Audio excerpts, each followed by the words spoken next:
안녕하세요. 최병석 교수입니다. 오늘부터 경제학자의 문화살롱이라는 그런 제목으로 강연을 하게 되었습니다. 오늘 첫 번째로 제가 가져온 것은 피카소와 큐비즘 그리고 축구공과의 어떤 관련성에 관해서 얘기를 해보려고 합니다. 우리가 보는 월드컵의 축구공은 사실은 굉장히 기술이 진화돼서 점점점 그 탄력이나 반발력이 좋아져서 더 멋진 골을 지금 만들어내고 있습니다. 근데 축구공을 만드는 과정을 한번 생각을 해보시면 공은 둥글고 구죠. 근데 그거를 만들려면 여러 개의 조각들로 만듭니다. 조각들은 평면적인 조각들이죠. 근데 그 평면적인 조각을 가지고 3차원적인 구를 만드는 겁니다.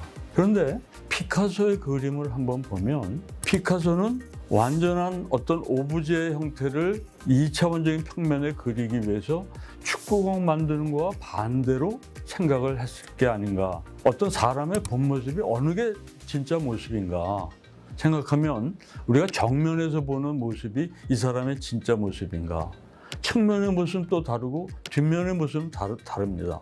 그러면 어떤 모습이 정말 그 사람의 본래의 모습인가를 알려면 모든 측면에서의 그 사람의 모습을 파악해야 그 사람의 완전한 형태가 우리한테 구현이 되기 때문에, 다시 말해서 입체적인 3차원적인 공간에 있는 오브제를 조각을 내서 그거를 다시 2차원에 옮겨 놓는 겁니다. 이거는 사실은 거의 미션 임파서블 같은 그러한 작업이라고 생각이 됩니다.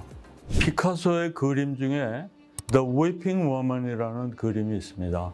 이 그림을 잘 보면 이 여인의 옆면도 그리고 또 측면도 그리고 그러한 조각들을 한 평면에 이어 붙이는 것 같은 그런 느낌을 줍니다.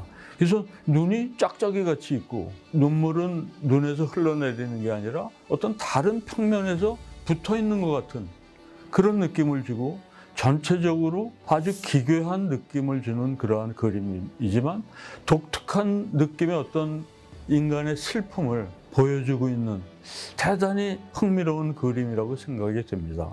전통적인 회화의 기법에서도 평면에서 어떤 입체감을 주기 위해서 개발한 방법이 원근법이라는 겁니다. 원근법은 초점을 어떤 한 시점을 만들어서 3차원적인 착시 효과를 느끼게 만드는 그러한 방법입니다. 그런데 피카소의 방법은 이러한 거를 뛰어넘어갖고 아예 3차원적인 그러한 오브제를 해부하듯이 잘라낸 다음에 다시 2차원의 캔버스에다가 그거를 재배치하고 재구성하는 방법을 쓰는 겁니다. 이것이 말하자면 큐비즘의 출발점이 되는 겁니다. 큐비즘이라고 하는 것은 큐브라고 하는 게 조각이라고 하는 뜻이죠. 그래서 이 조각을 이어 붙여서 그거를 재배치해서 어떤 추상적인 화면으로 만드는 그러한 과정입니다. 그래서 이 큐비즘의 출발점은 그 피카소가 1907년에 그린 레 드머젤 다비뇽이라고 하는 아비뇽의 처녀들이라고 하는 그러한 그림을 그리면서 출발을 했습니다. 근데 이 큐비즘의 전 단계를 보면 그 이전에도 폴 세잔느 같은 화가가 어떤 자연의 형태, 산이나 나무나 이런 자연의 모든 형태를 구 혹은 원통 혹은 어떤 사각형, 원추형 등으로 단순화해서 그림을 그린 적이 있습니다. 세잔느의 이러한 그 방식을 큐비즘은 한 단계 더 뛰어넘은 거라고 할 수 있겠습니다. 경제학을 한번 생각해 보면 경제학자들도 피카소가 세상을 보는 방식을 원용했다라고 생각할 수도 있겠습니다. 우리가 보통 경제학에서 많이 다루는 수요 공급 이론이나 이런 거를 보면 우리는 보통 그거를 부분 균형 분석이라고 말합니다.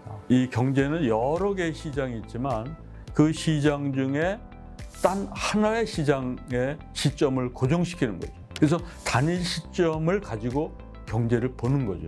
이거를 위해서는 우리가 보통 경제학에서 세테리스 파리부스라고 하는 전제가 필요한데, 이거는 다른 조건들이 다 일정하다면이라고 하는 겁니다. 다시 말해서 다른 시점들은 다 변하지 않고 한 시점으로만 하나의 시장을 본다라고 하는 그러한 관점이겠습니다.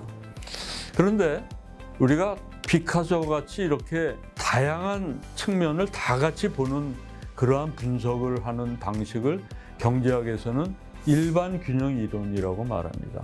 일반 균형 이론이라고 하는 것은 이 여러 개의 시장이 동시에 움직이는 것을 보는 방식이죠. 어떻게 보면 피카소의 작업 방식과 대단히 유사합니다. 그래서 피카소는 어떻게 보면 일반 균형 이론을 분석하는 경제학자의 눈을 가지고 있다고 볼 수도 있겠습니다. 그래서 피카소의 그림이 큐비즘을 통해서 추상화되어 보이는 것처럼 여러 개의 시장을 동시에 분석하는 방법은 이 평면적인 시각이나 평면적인 사고로는 분석할 수가 없기 때문에 훨씬 복잡한 다면적인 그리고 추상적인 그러한 이론이 될 수밖에 없는 겁니다. 그런 점에서 피카소와 이러한 일반 균형을 연구하는 경제학자들은 굉장히 유사한 측면이 있다고 할 수 있겠습니다. 이것으로 이번 강의는 마치겠습니다. 그리고 다음에 더 좋은 주제로 그리고 더 알찬 내용을 가지고 다시 돌아오겠습니다. 감사합니다.